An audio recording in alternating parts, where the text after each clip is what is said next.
രാജ്യത്ത് ആദ്യമായി ജില്ലാതല AMR കമ്മിറ്റികൾക്കുള്ള പ്രവർത്തന മാർഗരേഖ പുറത്തിറക്കി കേരളം. ആന്റിബയോട്ടിക്കുകളുടെ അനാവശ്യവും അശാസ്ത്രീയവുമായ ഉപയോഗം തടയാൻ താലൂക്ക് തലം മുതലുള്ള ആശുപത്രികളെ ആന്റിബയോട്ടിക് സ്മാർട്ടാക്കാൻ മാർഗരേഖ പുറത്തിറക്കിയതായി ആരോഗ്യമന്ത്രി വീണ ജോർജ് വ്യക്തമാക്കി.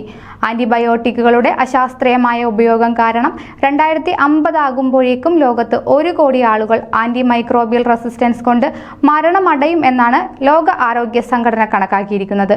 ഇതുൾക്കൊണ്ട് സംസ്ഥാന ആരോഗ്യ വകുപ്പ് രാജ്യത്തിന് മാതൃകയായ പ്രവർത്തനങ്ങളാണ് നടത്തിവരുന്നത്. രാജ്യത്ത് ആദ്യമായി സംസ്ഥാനതല ആന്റിബയോഗ്രാമും ജില്ലാതല ആന്റിബയോഗ്രാമും പുറത്തിറക്കി. രാജ്യത്ത് ആദ്യമായി എല്ലാ ജില്ലകളിലും ബ്ലോക്കുകളിലും AMR കമ്മിറ്റികൾ രൂപീകരിച്ചു. കൂടുതൽ ആശുപത്രികളെ കാൾസ്നെറ്റ് ശൃംഖലയിലേക്ക് ആന്റിബയോട്ടിക് സ്മാർട്ടിലേക്കും മാറ്റിയിട്ടുണ്ട്. മുമ്പ് ബ്ലോക്ക് തല AMR കമ്മിറ്റികൾക്കുള്ള മാർഗരേഖ പുറത്തിറക്കിയിരുന്നു. ഇതുകൂടാതെയാണ് സംസ്ഥാനത്ത് ആദ്യമായി ജില്ലാതല AMR കമ്മിറ്റികൾക്കുള്ള പ്രവർത്തന മാർഗരേഖ പുറത്തിറക്കിയതെന്നും മന്ത്രി വ്യക്തമാക്കി.